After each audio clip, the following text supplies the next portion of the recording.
ọba tó.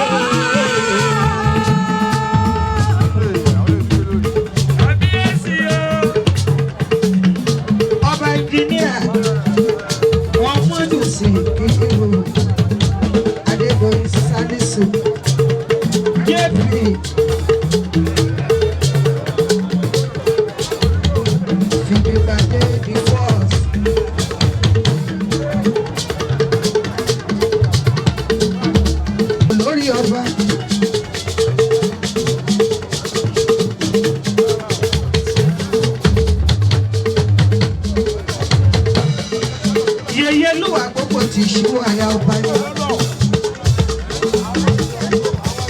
The royal mother Isiwo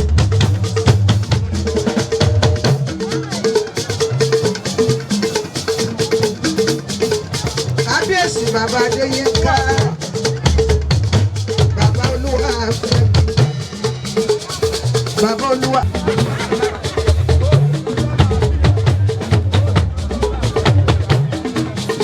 Lágbódì gbogbo tí Isiwo ẹ̀sọ́ pẹ̀lẹ́ ní ìgbò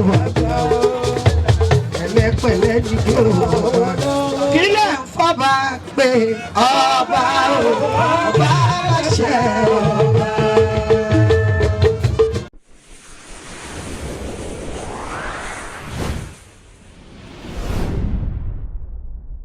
إياك نستعين اهدنا صراط المستقيم صراط الذين أنعمت عليهم غير المغضوب عليهم ولا الضالين. الحمد لله الذي فضلنا على كثير من عباد المؤمنين. Ada ọpẹ́ fún Ọlọ́run. Alhamdulillah. Alhamdulillah. Alhamdulillah Rabbil alamin. Kí ló fọpẹ́ wa? Ọba tí ó fún wa ní ọdún tèṣíṣe pẹ̀lú rọrùn. Tó tún ṣọ́ wa padà di ọdún yìí tó já pẹ̀lẹ́ tí ó bá wọn ṣọdún náà a máa dúpẹ́ fọ́lọ́run. Alhamdulillah. Léyìí tó já sí pé àwọn kan náà fẹ́ ṣọdún bíi tiwa ṣùgbọ́n Ọlọ́run gbé wọn mì kó tó tọ́jọ́ tòní. Bó ti jẹ́ náà lónìí Ọlọ́run ní tilẹ̀ bá ti ṣú ilẹ̀ tó ṣú ni yóò máa sọ pé Ọlọ́run gbogbo àwọn ẹ̀dá tó wà lórí ilẹ̀ má jẹ́ kílẹ̀ mọ́ bá wọn. Tilẹ̀ bá tú mọ́ ilẹ̀ yóò máa sọ fún Ọlọ́run má jẹ́ kílẹ̀ ṣú bá wọn ṣùgbọ́n àsìkò tiwa ò tí ì tó wọ́n kàn sọ tí wọ́n sápàrà wọn ni. Akí bàbá kábíyèsí aláyélúwà Ọlọ́run jẹ́ kí wọ́n ṣe ọ̀pọ̀ púpọ̀ ọdún láyé. Kábíyèsí aláyélúwà ọba sígbìwà àdìgbò ìsánísì ẹ̀kọ́ ọdún ẹ̀kú ẹ ṣe ọ̀pọ̀ ọdún láyé o. Mo kí gbogbo àwọn orí adé tí ó wà níbí, gbogbo àwọn olóyè, gbogbo àwọn ẹgbẹ́ tí ó wà níbí lẹ́nìí. Mo kí gbogbo yín ẹ̀kú ọdún. Àtúbọ̀jọ ṣe pẹ́pẹ́ àníwá yín tì àdéníwá ẹnìkan bá ṣe ń ṣe ọdún yìí láyọ̀ àtúbọ̀ ṣe púpọ̀ rẹ̀. Mo wá fẹ́ sọ ní wákàtí yìí ọ̀rọ̀ mi náà pọ̀ inú mi dùn.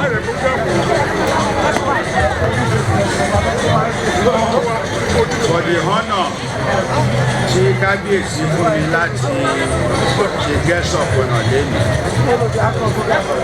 It is my pleasure to do this and I willingly accepted to do it. But my only address is for peace, unity and coexistence ní ìlú Ìṣíwọ̀. Iṣẹ́ pọ̀ fún wa láti ṣe. Iṣẹ́ oríṣiríṣi ló wà láti ṣe láti. Ẹ̀ka àwọn àlejò rẹ̀ tí wọ́n lọ tó kù tá a pèsè sílẹ̀ fún wọn. Ní báyìí, a fẹ́ bọ́ sí agbami ètò. Ẹ dákun ẹ̀yọ́ nínú ẹ̀ lọ́dún mọ́. Wọ́n fẹ́ bí àsìkò yìí pé bàbá wa àrẹ̀mọ Ìṣíwọ̀ Ìjẹ̀bú Chief Dr. Fúnṣọ́ Ògúnsọ̀yà PhD JP kí bàbá ọmọ bàbá yìí ẹ bá special fún bàbá. Lámọ́dí ìṣúná ìbàrẹ̀ ní ìní o. Orílẹ̀ èdè ìbàrẹ̀ o. Bàdé ẹ̀rẹ̀ ìbàrẹ̀ o. Orílẹ̀ ìbàrẹ̀ o. Ọ̀rẹ́ mi pàtàkì ẹ̀rù wọn ìbàrẹ̀ o. Olóṣèlú alárọ̀ ìbàrẹ̀ ní ìní o. Àdáṣe ní mọ́ o. Bá orílẹ̀ olúgbòye bá mi dá ìbàrẹ̀ ní ìní o. Ó tọ́ wa ó ọmọdébò náà kan ṣe ti wọlé pẹ̀lú gbogbo ọgbà ọmọdé. Ilé ẹ̀dá wa lè fi tó mọ bó ṣe lọ. Gọ́ọ̀pẹ̀sì alájà lórí ìbáyé lórí olórí ẹ̀yìn náà bẹ̀rù ìbáyé wọn. Tó ẹ máa wí stand ẹni bàbá ẹ sọ. Olórí ọ̀dọ́ dà. Omi dà. Olórí ọ̀dọ́ wa kò sí ọwọ́ ẹ̀ àti olórí ọ̀dọ́. Ẹ kọ́kọ́ kí àwọn aláìlúwà. Ẹ kí àwọn aláìlúwà. Ẹ kí àwọn aláìlúwà. Wọ́n ní ẹ̀kú, wọ́n ní ẹ̀tọ́, wọ́n ní ẹ̀yẹ kiri, ẹgbẹ́ yóò lè tó, ẹgbẹ́ ìwọ̀n máa gbòòrò sí ni o, ẹ̀rọ owó fi ṣe, ẹ̀rọ náà fi ṣe, ẹ̀rọ àlàáfíà fi ṣe, ẹ̀yẹ nígbà ìdààmú kéré tóbi kò ní kẹ́ẹ̀tì ẹnu ọ̀nà àwọn ọmọ ìgbà o. Oye máa jẹ ẹgbẹ́ o, oye ẹ̀ fún àìlá tó yẹ, ìfọ́sọ̀ tó yẹ, oye lẹ́yìn, oye omi dà, sómi nìyẹn, tó. Ọgbà ẹ̀kọ́ ẹ̀tẹ̀kẹ́tẹ̀ ọkọ̀ bẹ́ẹ̀ ní ẹ̀ṣù bẹ́ẹ̀ ni bá rìn lórí omi ọkọ̀ yóò ní rí ẹ bá fò lókè ọkọ̀ yóò ní jábọ́ ẹ bá rìn lẹ̀ ògbó ní gbẹ̀gbẹ̀ yín o lóògùn bá máa gbẹ̀gbẹ̀ ẹ̀dùn bá dé ìdánù òṣèwárí ni òṣèwárí bẹ́ẹ̀ ni.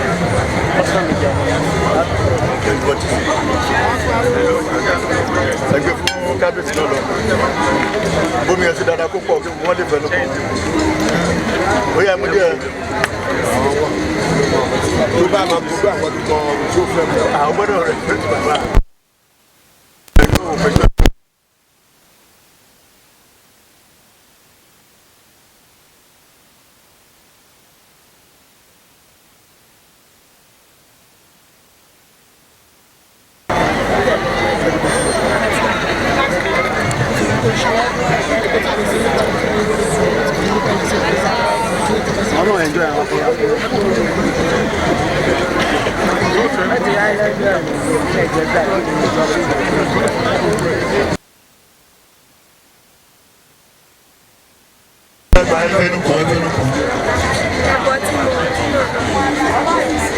Kẹ́sì bọ́ tí mo padà.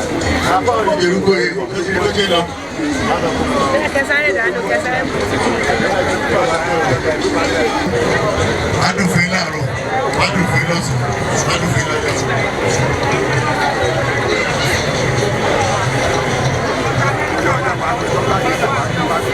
Ẹnu rere la fi padà. Ẹgbẹ́ náà lè darí wọ́n ti fẹ́ ní wọn tó di ẹ̀kọ́ rẹ̀ tán.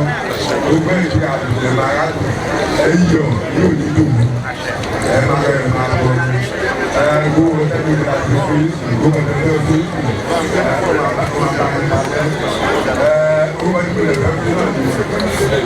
Ẹgbẹ́ ọba níyì obìnrin àbúrò ìṣúwọ̀sà aṣáájú ẹgbẹ́ ọba níyì obìnrin aṣáájú àbúrò ìṣúwọ̀ ọmọ náà bá ẹ̀ta mẹ́rin àṣẹ àsìkò bá ṣe yìí ẹ̀ka ṣe ọ̀rọ̀ ìgbà ìgbà máa ń lójú ẹ̀rọ àti báyọ̀ fún ẹsẹ̀ yóò lè ní sí orí tí ọba láti ṣe ń sọ tàbá dẹ̀ ìtìlẹ̀ orí ẹ̀sọ́ sí ẹ̀kọ́ ìjọba wọ́n ti ṣe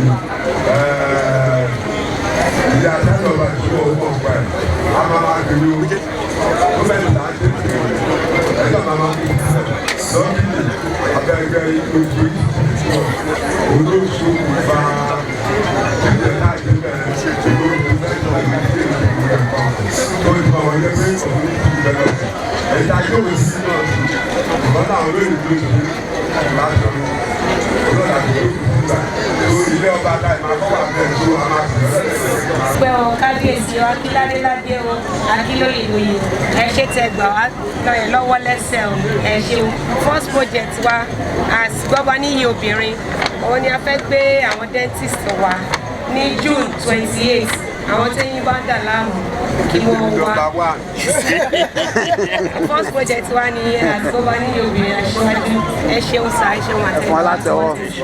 kíyèsí o ọba wa lámòjì kábíyèsí o kábíyèsí o kádé kó pẹ́ lórí o kí bàtà pẹ́ lẹ́sẹ̀ kọ́ba wa pẹ́ títí kígbà rẹ̀ tù wá lára kábíyèsí o ọba wa lámòdì kábíyèsí o kábíyèsí o ẹni aláyélúwà aláyélúwà aláyélúwà ẹkẹyẹyélúwà. ẹ̀yin lè máa kọ́kọ́ àgbà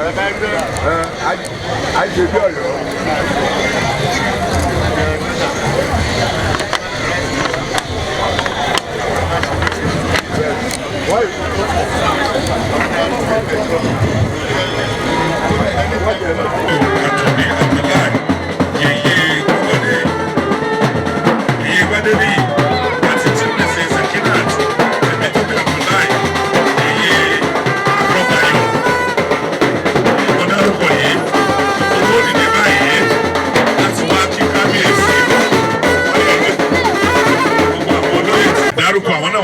kábíyèsí bí mo ṣe ń kí brassers fabric olórí gbogbo aláṣọ nílẹ̀ Áfíríkà queen of fabrics the hair supplier of fabrics mo kí káàbọ̀ sí àárín wa brass ọba kiyo àwọn tó kù dà ẹ jẹ́ ká tó kù dé bàbá ẹ má bínú ẹ jẹ́ wo ẹ kí wọn lẹ́ẹ̀kan náà ní gbogbo àwọn olóyè tí wọ́n máa bọ̀ pátápátá kábíyèsí ẹ bá mi dúró báyìí.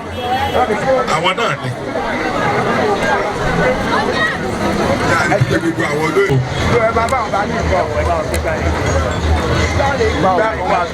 ẹ máa gbé bá wọn kábíyèsí sókè bẹ́ẹ̀ ṣe ń ká wọn kábíyèsí lẹ́ẹ̀kan ẹ máa fi kan sí inú bá wọn kábíyèsí. First Royal Hall, the only one in Nigeria and Libya. Chief Mrs. Oshipita. Okay, you can't go to the mama.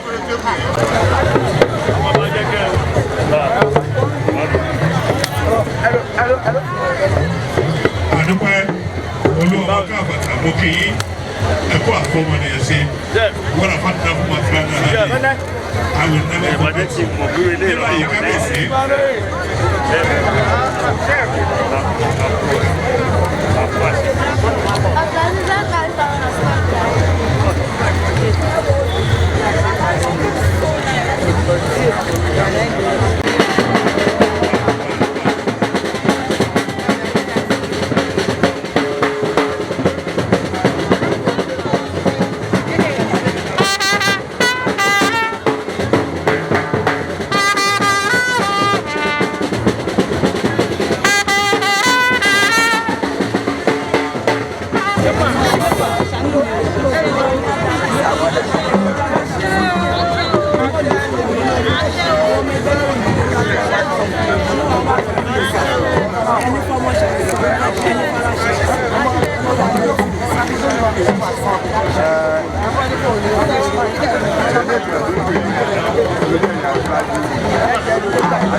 ọjọ́ kìjọ fún ẹ̀múdà ìjẹ́ adáká ẹ̀dùnmá gbogbo ọmọ ẹ̀jẹ̀ tí ọlọ́run bá ní ẹ wá bí lọ́dún ọjọ́ ẹ̀rọ tó máa wá ọjọ́ ìjẹ́jẹ́ tó máa wá bá ẹ̀ẹ́dọ́ máa lọ yẹ máa bọ̀ yìí wá ní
Amado wà máa bọ̀. Ṣẹ́gun mo ti àwọn tó ń bọ̀. Ẹ̀yà fọ́tò. Ọ̀tún bàbá bá gún wà. Má ṣe wọ́n ṣètò bẹ́ẹ̀ sọ lórí àwọn ẹgbẹ́ àbíjọ́ sí àná.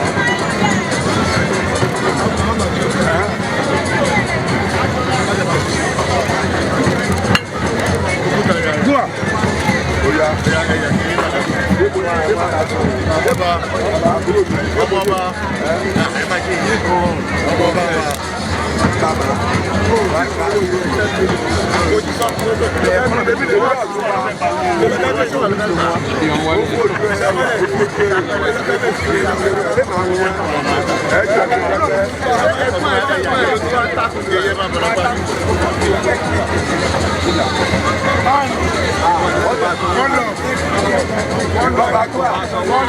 Bọ́bá gúà ìbájọ́ fọ́ pàdé lé.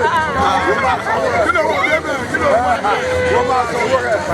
Kí wọ́n wẹ̀rù. Àgbẹ̀wò àjọ kábíyèsí. Olórí jẹ́ ìgbà àgbẹ̀wò àjọ. Àgbẹ̀wò àjọ. Gbogbo ọmọ tó náà ṣe fún ìṣẹ̀lẹ̀ máa máa ta.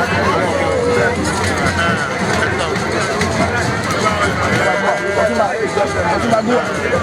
Ọtúnba. Bọ́lá gbà wọlé. Ọtúnba wọ́n nù. Ó gbọ́ dé bí ọtí jáde. Àwọn ìwà ń ta ìdílé ọ̀gbọ́n.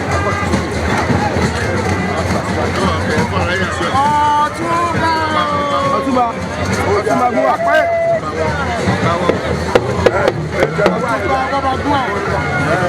Ọtúnba gúà. Má jẹ́ kó sọ yìí.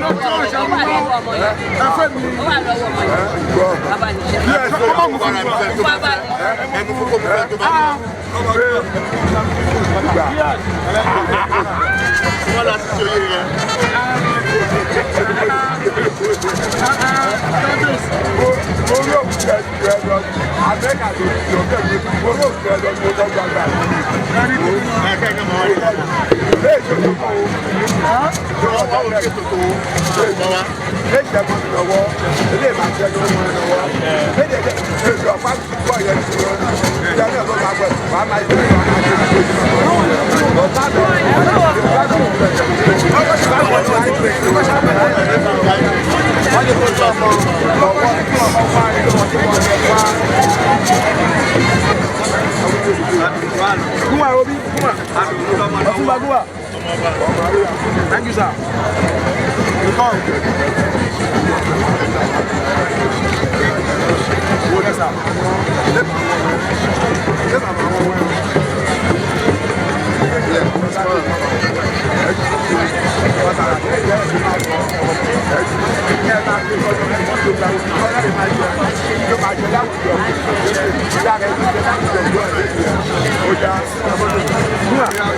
Yeye Ọtúnba.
kéré kò délé ó kẹ́rù ó kọ́mọ.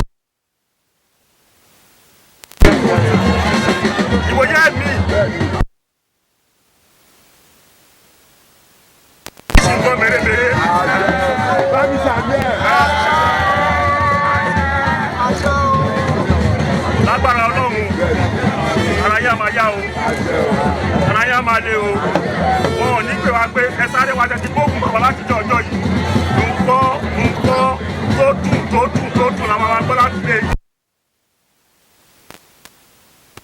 tí ọ̀nà tó pọ̀ láwọn ti ilé ní ìwòye mi àwọn tó pọ̀ tó báyìí lọ lágbára ọlọ́run ní ti towótowó ní ti tọmọtọmọ ní ti ogún ní ti gbogbo àwọn nǹkan pound sterling euro dollar and all the good currencies in the world.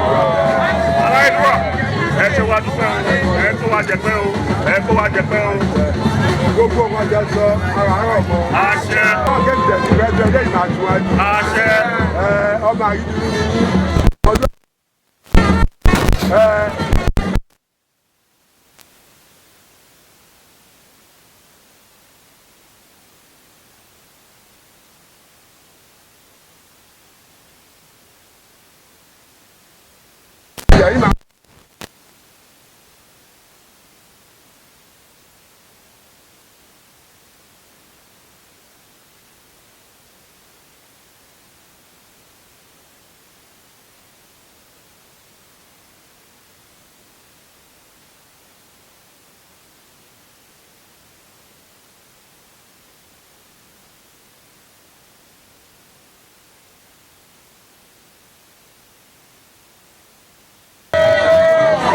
Ìbára kí n dátọ̀ o. Lé ìdílé o. aláyé kábíyèsí. Ẹ̀fọ́ jẹ́ kí n. mo ti lè lọ́dún rẹ̀ Ó kì í ti dàgbò yìí. Sí ọwọ́ ẹ̀ o. ọdọọdún lọ́mọ máa ń rẹ̀ sọ. Àjẹ́. bàbá ojú yóò ti fọ́ àgbọ̀ yóò ní wà sí o. mo ní bàbá mú jẹ fún yóò wọ́n dáta lé lórí o. ní àní àwọn ọba wọn máa mú kí sí ọ̀pá. ẹ máa tẹ̀lé o wọ́n máa wọ etí o àwọn bí nínú ẹ̀rọ ẹ máa lò ìṣúwọ̀ ẹ̀ àṣẹ àtẹ́lẹ̀ náà o.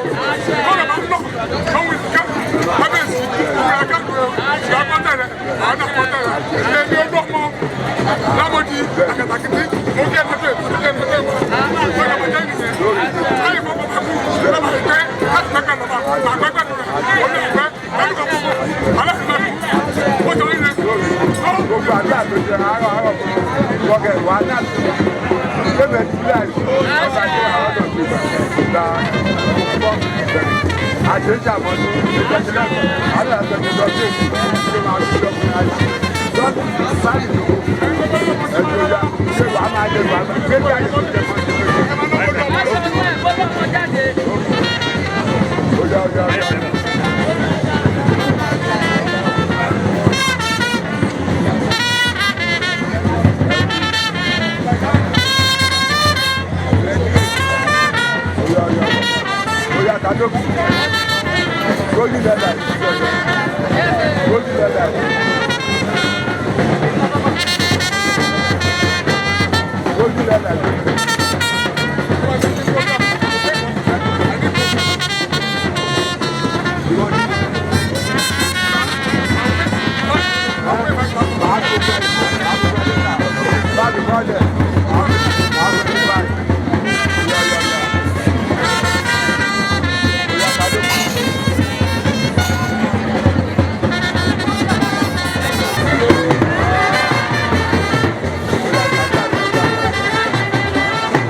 Àwa ní ọmọ ẹgbẹ́ ìṣíwọ̀ ògbóni ilẹ̀ láì. Àwa tilé àwa pẹ̀lú àwọn ìyàwó wa.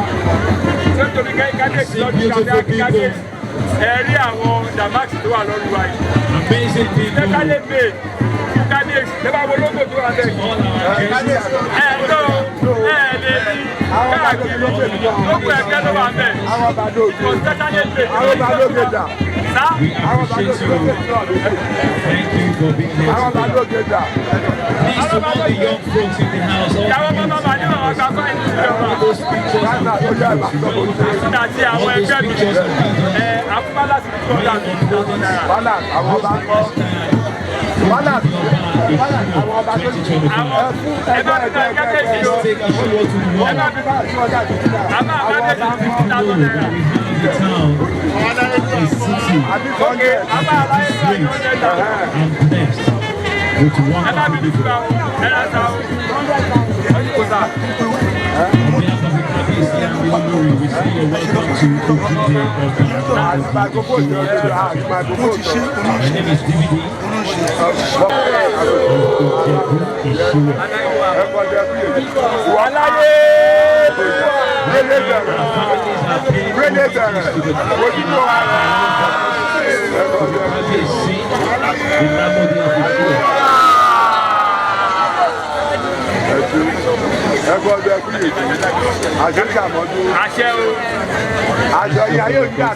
àwọn yóò ní wúrẹ́ ló máa mú tọ́tọ́rù àwọn yóò ní bàjẹ́ àwọn ìyàwó wọn máa rí ṣe wọ́n fi máa ṣoyún láti máa gbọ́ ọmọ pọ̀ ẹ̀yin pàpà àkọ́tọ́ fi ṣọkọ tẹ máa ṣu ọmọ lọ ọdún àgùntàn fún gbogbo ìjẹ́ ìfò ẹ̀yẹ kí kò kókó sọ yẹ ìfò ṣe ẹ̀kẹ́ òkú rẹ̀ já ní ọkọ̀ àìwé ìtúbẹ̀rì ọkọ̀ yóò ti bẹ̀rì mò ń dúpọ̀ lọ́wọ́ sọ pé wọ́n wọ dàmá ó lè jẹ́ kí wọ́n máa mú dáró arọ́bàlókè ló mú wa olùfẹ́ arọ́bàlókè pọ̀ so ẹ̀kọ́ ẹ̀ fi lè ẹ̀ bá mi ayé yìí ó máa túbọ̀ máa dùn ó yí lójú àwọn ayé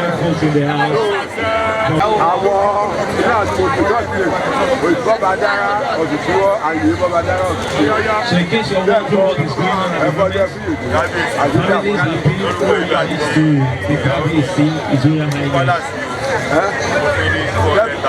Oba Lamodi Isiwo. This is how we do it. This is how we celebrate. It is a great festival. The one we look up to every year. My name is David Adeyemi.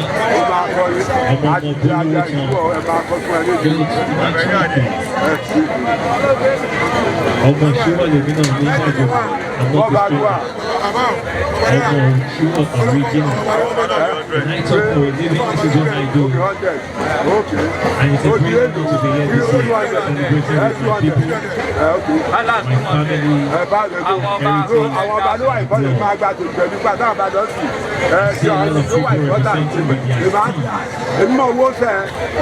Let's keep it on.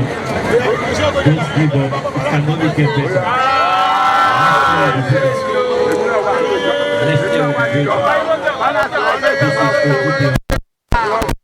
This is Issue 2020.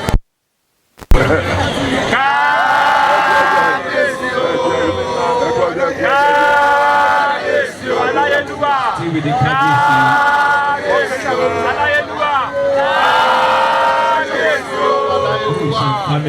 Jẹ́rí àwọn kí ló ń pẹ́ òkú òyìnbó.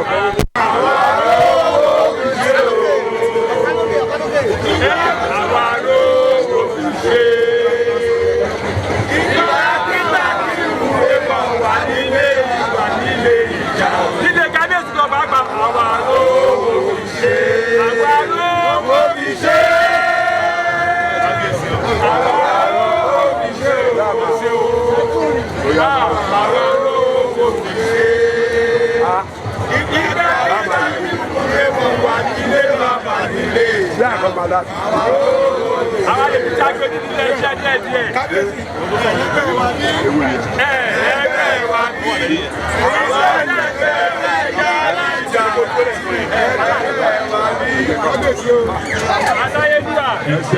see you.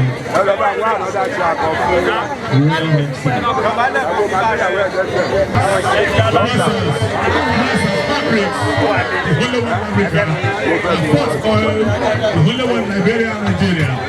I want to appreciate you. Pressers, physical and comforter. Never ye, I be Seriki, 1 hour. What you can be see, then you look at me, I read, I be a shot, I go away.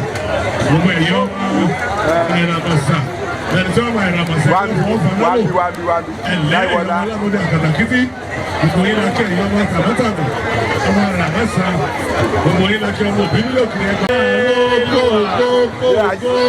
bóyá àjọ fún ikú apá bàbá ta ló gbé mi lọ òdùn ìlọ ọba ìlọ òdùn ikú méjì kó pé onítẹ̀mí ìlànà nílé òní ìtàwá láti wá gbogbo torí pé ìgbà tó fún ẹ lọ ọbẹ̀ ó ta ní sí ọgbọ́n bí ẹnìyàn ó wà lórí àga ń sè é máa jẹ ọ̀rọ̀ orí ajé ló ń jókòó síbẹ̀ sí ẹ máa fẹ́ tẹ ẹ má ti ẹ má ti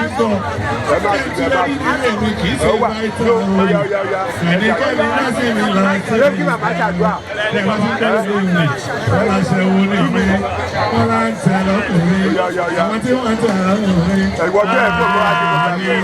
wá sí wà á bọ́ sílẹ̀ ìṣẹ̀lẹ̀ tó máa ti máa ó fẹ́ jẹ́ kọ́ gba kí ní ẹ̀dọ́ wẹ̀.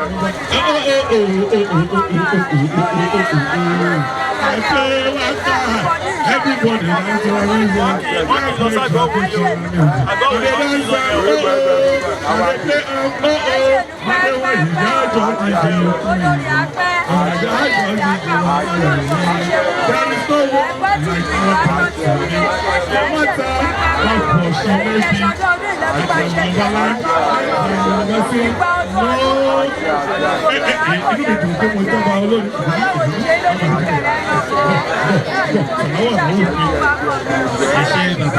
Ladies and gentlemen, that's to let you know that we have the legendary musician, the queen of music, right here with us in the show today. This is the Ojude Oba Isiwo 2025. At the microphone right now is your boy, your son, the son of the son, DVD, Ojude Isiwo, the son of the son. MC here to celebrate culture, heritage, unity, love, to all our guests from all over the world. Thank you for being here with us today. Ladies and gentlemen, Ijebu Isiwo, to have the MC of the Gen Zs, the youth, so our youth, Emma Sao, Emma Wale.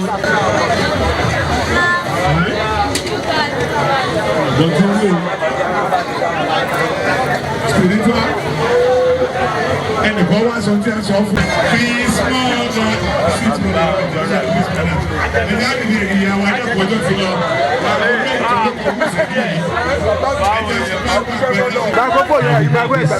amazing people. People who are blessed with money, with beauty. These people are special. Thus, the peace mothers. The peace mothers are right in front of KBC.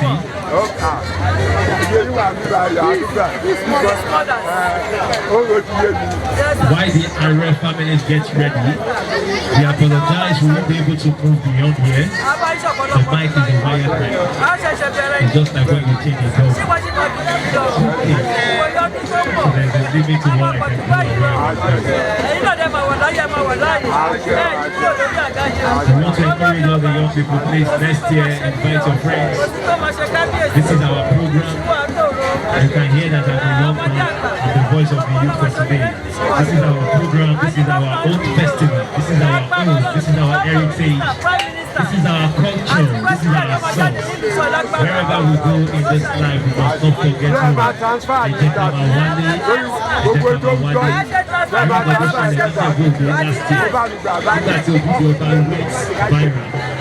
So let's take our own too. Let's take it high. inú mi dùn fún yín. Let the whole world know ìgbà that kan sí àmọ́ these special people in ẹ this dúró Nigeria. ọlọ́run tó dé àpẹẹrẹ ọdẹ àwọn àgbẹ̀ gbogbo àwọn ẹjọ́ máa yọ máa yọjú ẹ dàgbẹ́ ẹ dàgbó ọdẹ ìjọba máa ti adájọ́ àlùfẹ́lì tó dájọ́ tó kù. Ẹgbẹ́ ìjọba ní ìbòkíyó ojú ọ̀rẹ́ yìí kí ló dé. Ladies and gentlemen, we are celebrating unity and culture. We are celebrating our source. We are celebrating our heritage. Now I'm going to hand over to Baba, our MC over the years. Ajisebi Oyolami, Oyo Shidi Babel, over the years. I never want to make one 10,000.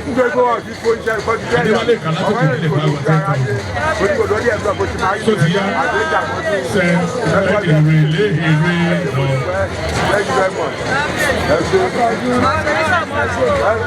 àtisọ́ ibi mẹ́fà sí àdúró dé láyé. àìkúwájú ẹjọ́ wà òfin mẹ́ta ní ẹjọ́ máa bọ̀ àṣepọ̀. revage.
The second floor of Ijebu Isiwo.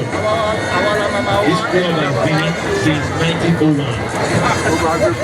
Please let them get ready. Aramasa club. Our local name is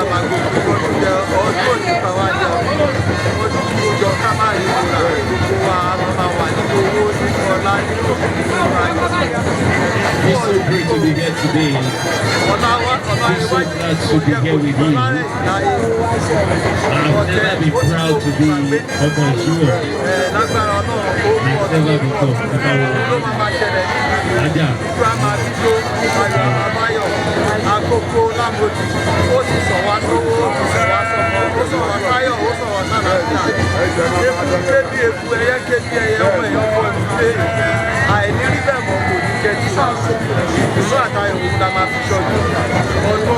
ọdún àmàyà mo fi gbogbo wa lọ síwájú ìgbéga ajẹ́tẹ̀jọ́ àlàáfíà àjọba ẹgbẹ́ ọjọ́ ẹkú lè tó.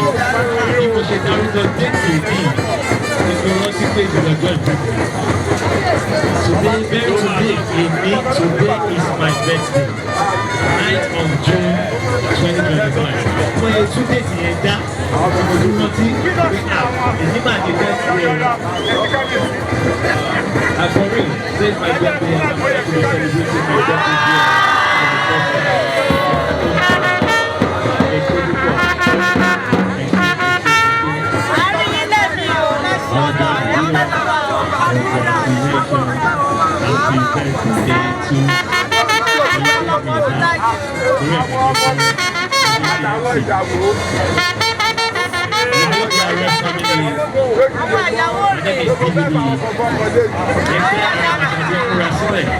all the youth a wake-up call.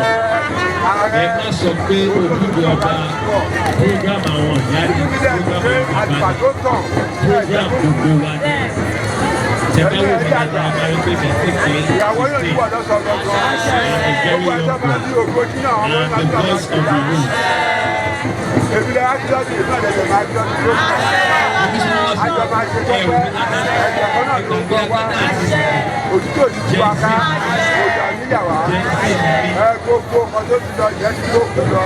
I'm here for the youth. I'm here to encourage my fellow folks. This is our program. This is our heritage. This is our source. Do not say it's our promise and values alone. This is also our program. Let's be part of this. Let's be proud that we are from Ijebu Isiwo. Let's take pictures and videos and post online.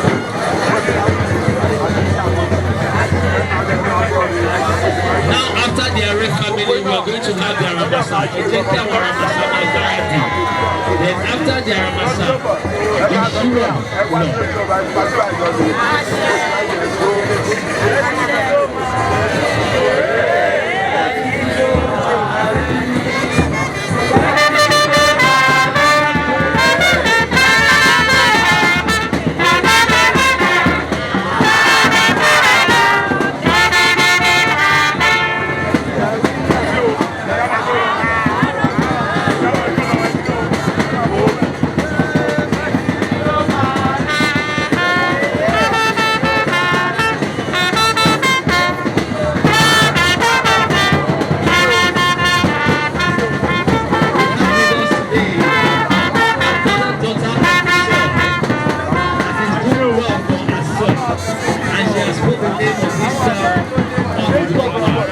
ladies and gentlemen, I have with me Alhaja Ojude Ijebu FM, and together we're working here today. I'm going to hand over the microphone to her to greet you all right now. I want to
the best students in the whole world, the best doctor in the whole world, the best teachers in the whole world, the best engineers in the whole world.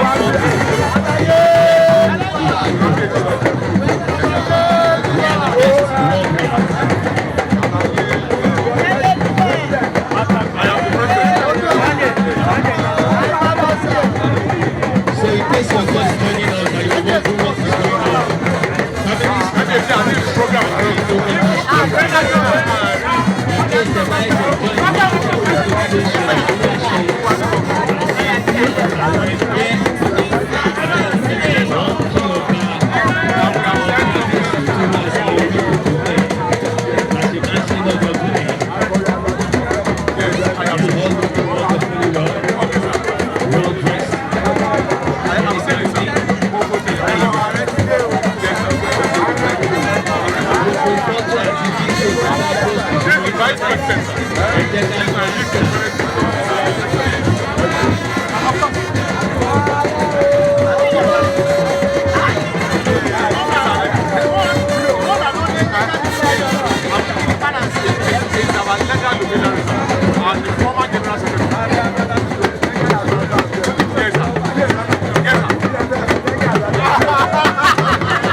Àdúrà.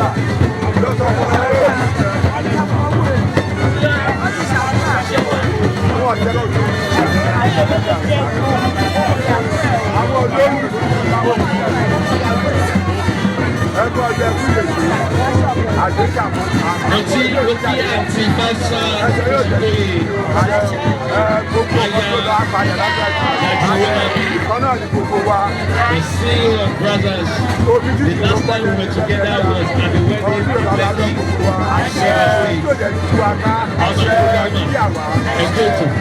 until when I hosted the wedding of the daughter of MC, Babanaji of Ijebu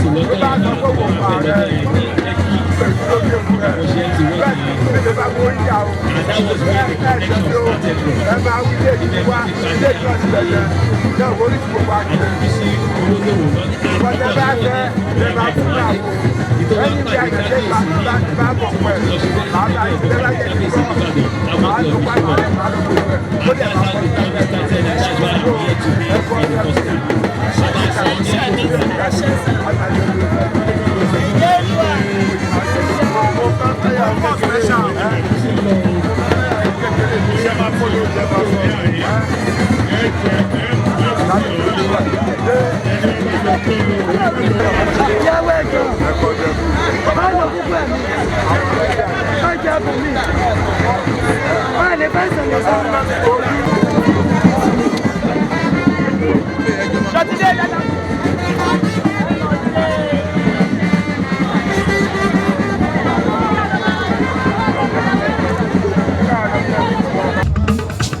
The royal mother is walking out.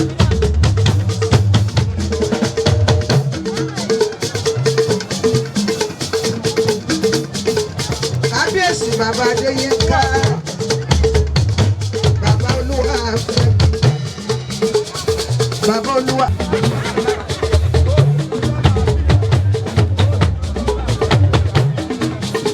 Lámòdì gbogbo tí èṣù ọ̀. Ẹ̀sọ̀ pẹ̀lẹ́ ní ìgbò àgbà o, ẹ̀lẹ́pẹ̀lẹ́ ní ìgbò àgbà. Kí lè ń fọ́ba pé ọba o, ọba láṣẹ ọba.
Eléwu ń ṣayọ̀ ọba.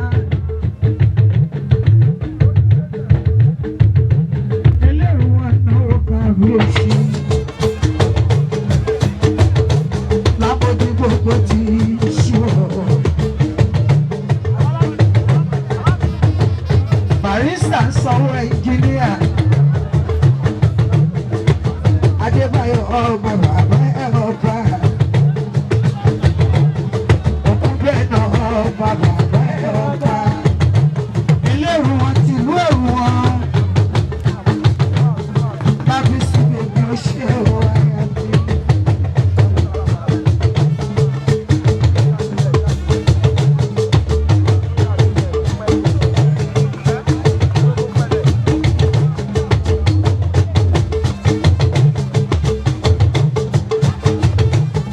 Ọlábísí bèbí ó ṣe ó ayá bí.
Ìjẹ̀bú Ìṣíwọ̀.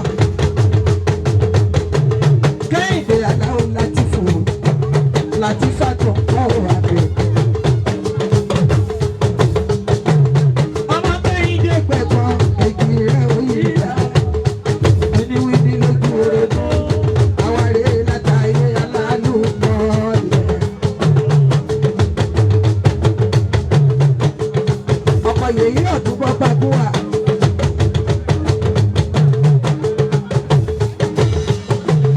Ọkùnrin tó fẹ́ Adìjà tuntun kúra. Arábìnrin ẹlòlù fún Kẹ́hìndé. Èjì rẹ̀ òyìn làkì Aláwọ̀ Látìfù ni ó. Bàbá Bàbúrà gbogbo Ìjẹ̀bú Ìṣíwọ̀.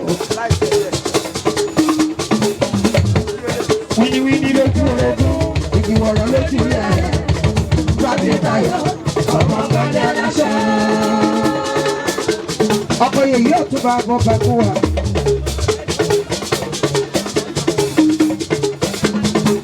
Chairman Ìṣíwọ̀ Club. Sábà ń tọ́jú bàbá mi lábọ́jú gbogbo Ìṣíwọ̀. Ọlọ́run jẹ́ kí Síkírù mi ó dàgbà kan. Bíi ti kábíyèsí ẹnjìnìà Sáàrìsì. Ọba Adéṣọlá bèbí ìlú olórí láàfin ọba. Bàbá àdìní gbogbo ọmọ àṣà. Ìyáálé ọmọ Kẹ́hìndé gbẹ̀kọ́ òkìkí ẹ̀ owó.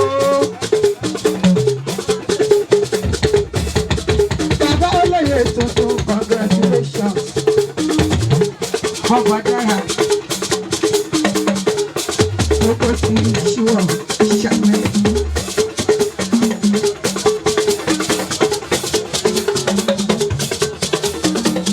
Ọkọ yeye ọ̀la àdójúmọ́ ọ̀kẹ́.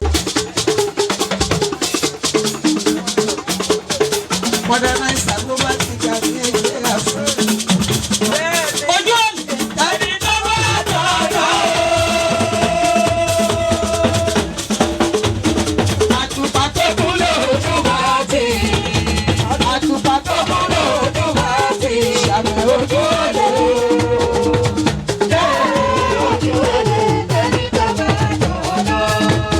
Ṣàmì congratulations rẹ̀. Bàbá olóyè fi ìṣàmùsí.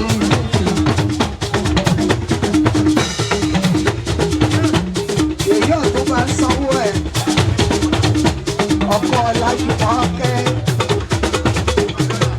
Bàbá dáyà gbogbo Ìjẹ̀bú Ìṣíwọ̀. Ọlọ́run kó máa fi ìgbéyà gbogbo ìṣàlù. Ẹ̀gbọ́n ìjìrẹ́ o, àlárò láàyè. Ẹ̀gbọ́n ìjìrẹ́.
Baba, you got to